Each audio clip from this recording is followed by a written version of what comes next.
Hello, everyone, and welcome to the Pasch podcast. Let's get started with your host, Brian Pasch. Hi, this is Brian Pasch, and welcome to another podcast session. On today's show, I have Lindsay Ciavattone. She is the Director of Dealer Relations at CarGurus. Lindsay, welcome to the show.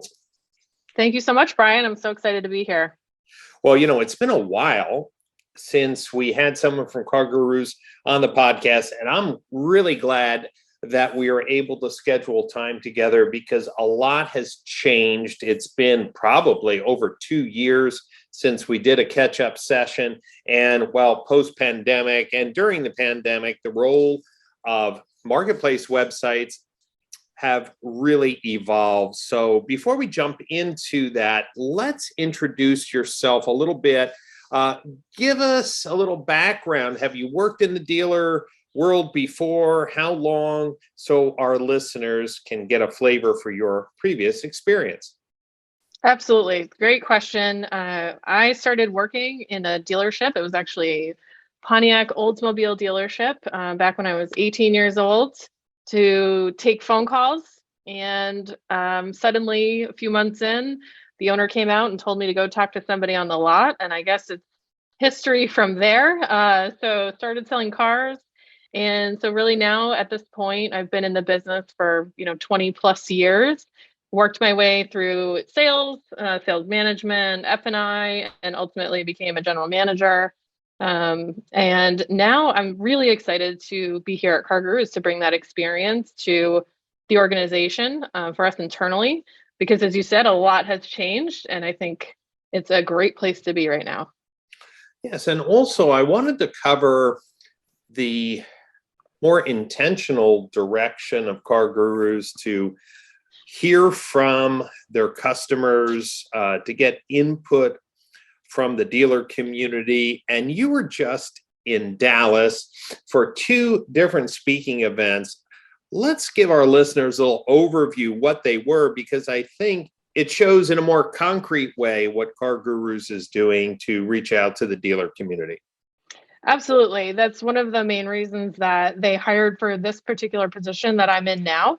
So we had our Dealer Executive Council meeting, followed by the Navigate Conference, which we decided to do regionally this year, post-pandemic. And also that our car offer office is located in Dallas. That made a lot of sense. And really the goals here is to get that personal connection with our dealer customers. We are actively pursuing their feedback and insights, and really putting an emphasis on our relationship with our dealer partners and our broader dealer community. At this point, it's extremely important for us to be dialed in and to ensure that the things we are developing and working on are working for our dealers in the way that we anticipate for them to do. That's great. That's great. And I want to talk about the new digital deal, what we might call modern retailing implementation on the marketplace. But before we talk about your offering, let's talk about digital retailing in general. Some of the OEMs are believing that their software is more of a one-size-fits-all model. Dealer groups are struggling with that idea because they have 10 OEMs to support, and then potentially 10 different retailing processes or workflows. And dealers have always pushed for dealer choice here, at least in the States. So what's your thoughts on providing digital retailing tools? How do we meet the needs of dealers and customers, but still supporting choice? Absolutely. I think the one thing that I would say here, just to start, is that dealers know the customers the best. While OEM obviously is heavily involved here, they are on the ground level every day with customers, working to sell those vehicles and turn that inventory, and then of course service them. So for me, the overall digital retailing needs to be tailored to the dealer. And it is extremely difficult, I think, for right now for dealers to sift through the incredible number of offerings that are out there, and the directions that I think what you're, referring to, OEMs trying to pull them into, to move inventory or do things in certain ways. And so, when I think about digital retail and I think about our dealers, I want to make sure that it's supportive of their current systems. It's leaning on existing integrations, and really gives them some flexibility in what they choose to use or not use in any particular tool. Because as we know, dealers all operate very differently from one another, even in some of those larger groups that you mentioned. They give their management team, some agency to make their own decisions. Others are more, corporately managed or more streamlined in process. But whatever the case might be, I think when looking at a digital retailing tool, that would be something that I would be looking for, is that flexibility, and the ability to integrate in the least disruptive way. Yes. I mean, there's been a lot of conversation that the digital retailing tools should be flexible and configurable to match the dealer's process. And then the opposite argument is, well, the dealer's current process is inefficient, so why would you make a modern tool and use a framework that is inefficient?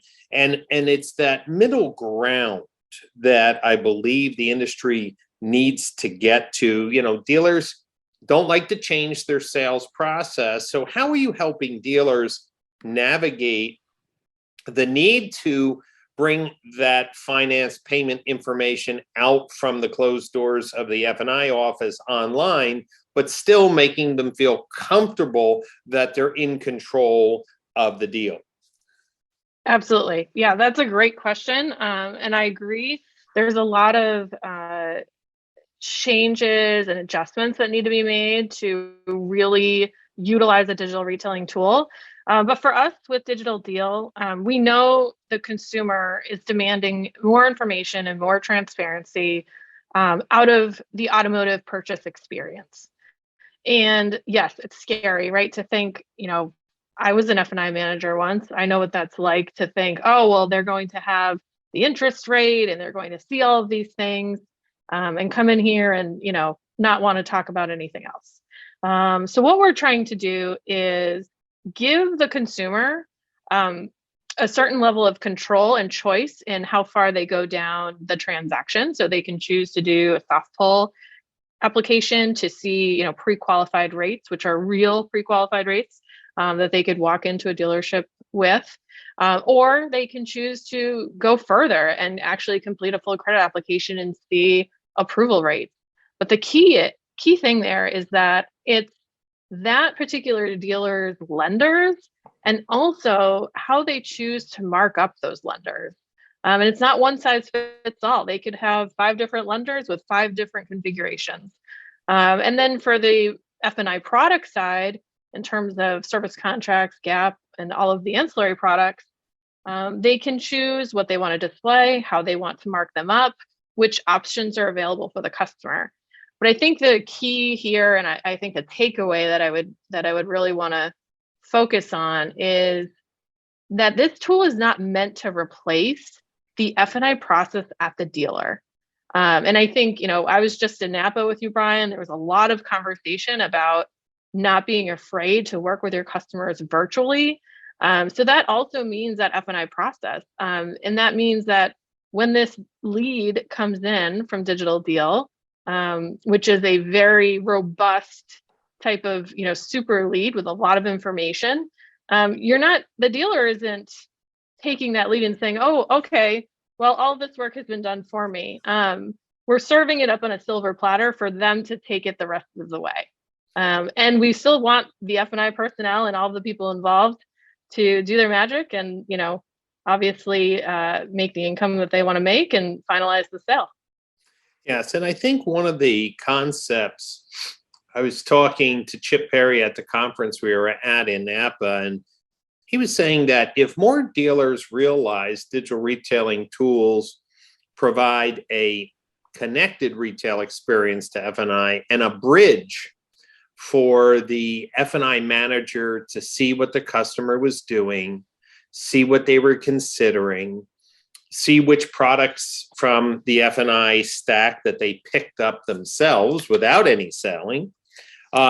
It creates a better experience. I think that maybe we've gotten into a binary mindset where some dealers are feeling digital retailing means the F&I office has to shut down. And that is not what you're saying. That's not what I'm saying. I'm saying that we need to evolve the conversation that modern retailing includes sharing those numbers outside of the protected office, numbers that were only once disclosed by coming in, but still finding that nice benefit of doing that transparent sharing online by making the finance manager, if that's the dealership's model, less intrusive and easier to pick up the ball. And that's why I was call it as more of a connected retailing and a bridge into the F&I office. Do you see that the same way, Lindsay? Absolutely. I completely agree with that. I think there's a gap for some dealers between the online to offline experience, which is what you're referencing is like this bridge, right? That needs to be made. And just like any other product that's out in the market, I'm sure, Brian, you and I, if we saw something once, would we buy it? Maybe, maybe not. But now with putting these products out there, putting this, the financial lending information out there for the customer to play with and look at and consider on their own, they've at least gotten that first exposure. And if they don't choose anything, which is, our worst case scenario, right? They go through the flow and they decide, hey, I don't want to buy any F&I products. At least it's already been, the seed has been planted. And so now all of those talented people in our dealerships can work with that versus where, somebody would come in or maybe they're doing a virtual call for the first time.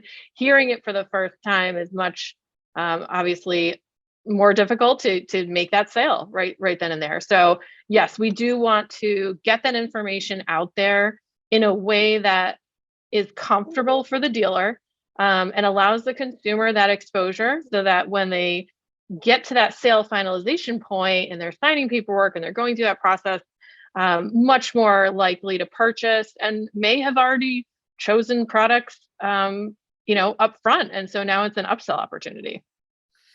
So, Lindsay, anytime we talk about digital retailing tools, there's always some exceptions to the rule. But, listeners of our show know that I like to ask the hard questions. We do have dealers that regularly use addendums. Those addendums are not shown on an inventory feed, for example. So it could be nitro fill, it could be paint protector, it could be pinstriping, it could be whatever, window etching, and then others, right, are charging over MSRP because of market conditions, and I think they're entitled to do whatever they want to do with the pricing. In both of those cases, we have the question is, how's digital retailing helping or hurting? So for the dealers who are charging over MSRP, that's shown on CarGurus now, right? So the new car listings are not as robust as our used car listings because we don't technically play in that space yet. But what I will say is you're correct. So there are certain things that will not show up on a CarGurus VDP, whether it's, an additional product that's been added, like you said, VIN etching or theft deterrent. And so what we're trying to do now and what we're developing with our product team and engineering is an additional field in the digital deal process that's going to indicate to the customer a couple of different things. So we're thinking about putting a line in, obviously as a disclaimer to say that there could be additional fees or charges that are not listed here, because we want to be, as transparent as possible, all the way to allowing the dealer to enter a specific field that's customized to them. So let's say they are, maybe they're doing paint protection on every car for whatever, if they're doing that, they could actually, point that out, call it out, get the price in there so that when that customer is going through and looking at it, everything is disclosed. So we're trying out a couple of different things and exploring, getting some feedback from our dealers to see what they would like to show up, because I know that has been a discussion. And I have had that conversation with a few dealers, and it is still a little bit of a gray area. So I think we're working through that, and those shifts in the marketplace in terms of the ads and over MSRP, certainly, everything moves quickly. So we're trying to adjust as well. Yeah, and I think that's a fair answer, because a lot of the digital retailing tools will admit that, hey, if a dealer's not disclosing what they slap on the physical vehicle inside the showroom, we can't control that. But what it does do, just for conversation, it does mean that the digital retailing tool that was meant to give price transparency, they walk in and it could be another, 25 or $50 a month, which for some consumers could really set them off into a tizzy. In general, when somebody has CarGurus general listings and they hear today's podcast and they're like, hey, I want to give the digital retailing platform a try.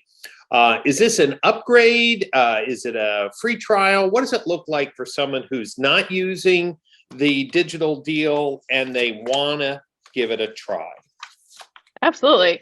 So first, I'm going to back up 1 second, because I think you made a really good point. And I want everyone to know that this is very much on my radar and ours internally, which is we never want a customer to come into a dealership or call a dealership, contact a dealership, and then be in conflict over that lack of price transparency. And I think the way I look at it, just based on, my role and where I sit, I want to make sure that people are not then taking that and thinking dealers are the ones who are trying to do something shady, right? Like that's what I'm thinking about. How can we protect our dealers? And that's why we're really doubling down on that research to figure out what we can do, what relates to consumers the best. So that being said, if there's interest in digital deal, first of all, we're extremely excited. It is an add to core listings product. It is subscription based, and really the onboarding process is pretty simple. Some of it can be done in our dealer dashboard, but also I know some dealers say, hey, I never open your dealer dashboard and I don't want to ever open it. And that's okay too. So we have an entire team of digital retail consultants that will walk a dealer through the onboarding process, configure all of their lender and F&I products, and get them up and running.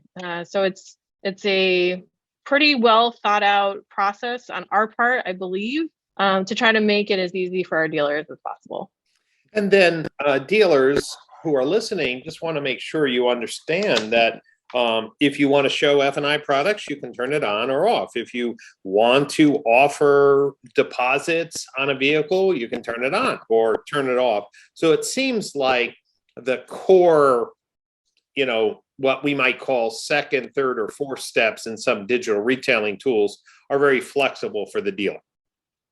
Absolutely. We want to tailor it to what they're comfortable with and what their internal processes are. And not to say that nothing will change if you start digital deal. I believe that those leads, I think any digital retail lead that a dealer is getting should be handled a little bit differently.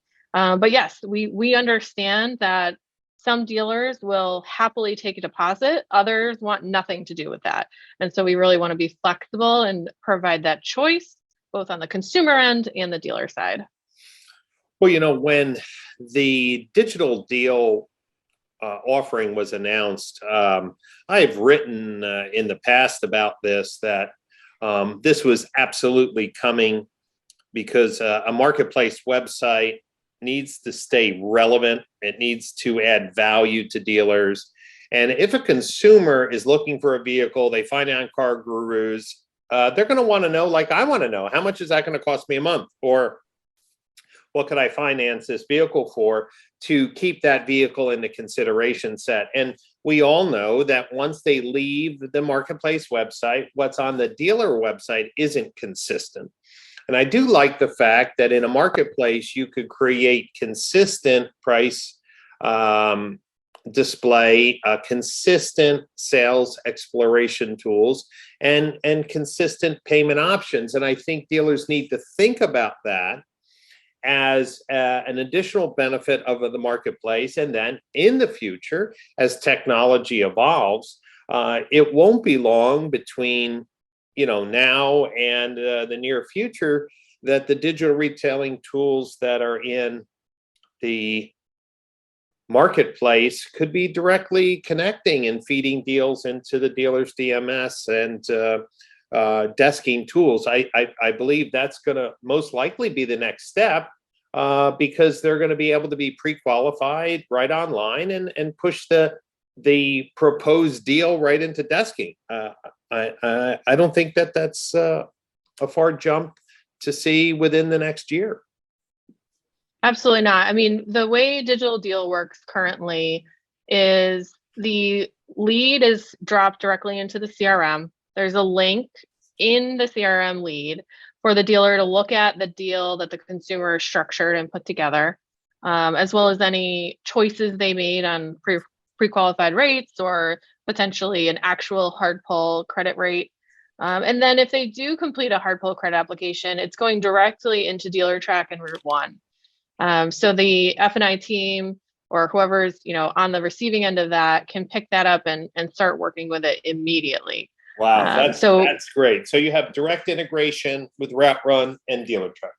That's correct. Yes, we're using our partnership with AutoFi to bring on these lenders, and so there's a very large list now of captive and non-captive lenders that were shared with our dealer community, and those are the lenders that we can get those apps sent out to. But let's just say, as an example, and this is going to happen for sure, your customer isn't approved, but you've got that credit application sitting there. You can send that to your credit union. You can call your buyer. You can, work that deal just as you would if that customer was sitting right in your office. And so I think that's really some of the magic of Digital Deal is giving the dealer, I guess, really that full control. And, to say a cheesy pun, I want to put them in the driver's seat and let them, finalize that sale. Lindsay, you mentioned the creation of the dealer council, and you just met in Dallas prior to the Navigate conference. What are dealers asking of marketplaces? I'm not asking you to disclose anything proprietary, but you bring dealers together, influencers, people who are progressive, so you stay relevant. What do you think one thing dealers are asking for from marketplaces like CarGurus that you can share with us just to get some insights on the pulse or needs of the dealer community? Absolutely. I would say one of the top takeaways for me was all around data and research sharing. And, I would definitely say we do an incredible amount of work to gather data, perform research, field research, consumer research with our dealers and partners. We have an incredible amount of information. And I think the feedback is correct. The feedback was, hey, you're CarGurus or you're a marketplace, right? And you have all of these things at your fingertips. And can you share that with us?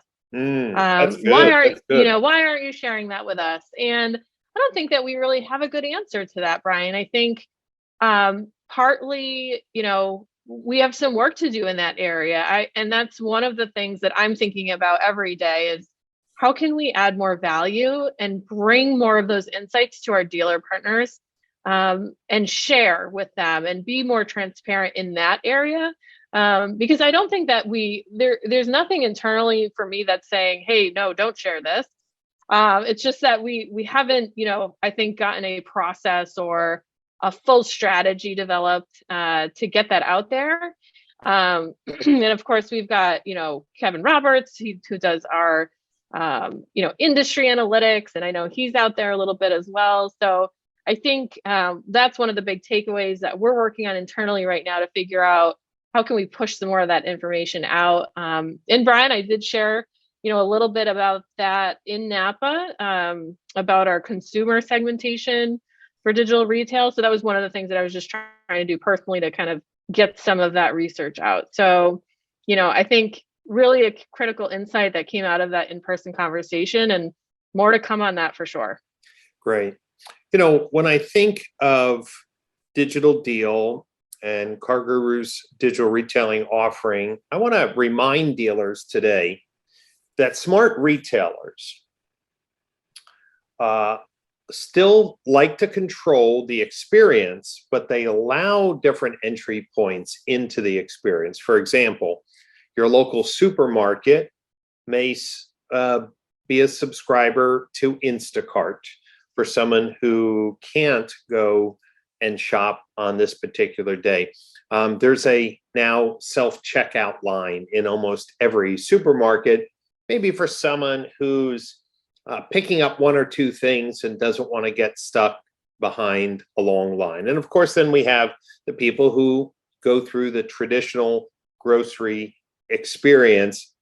And yet, they're still here in Florida, the big chain is Publix. It's still the Publix products, the Publix brand guarantee, yet they've created different on-ramps and off-ramps for consumers. I think that for dealers, as you invest the time to buy the right used cars that you believe you can make money on, and of course, support the franchise that you represent, these tools that allow consumers to explore the affordability of the vehicles you sell are going to end up being in more places than you ever thought. And of course, the marketplaces are the first natural extension of the dealer's website.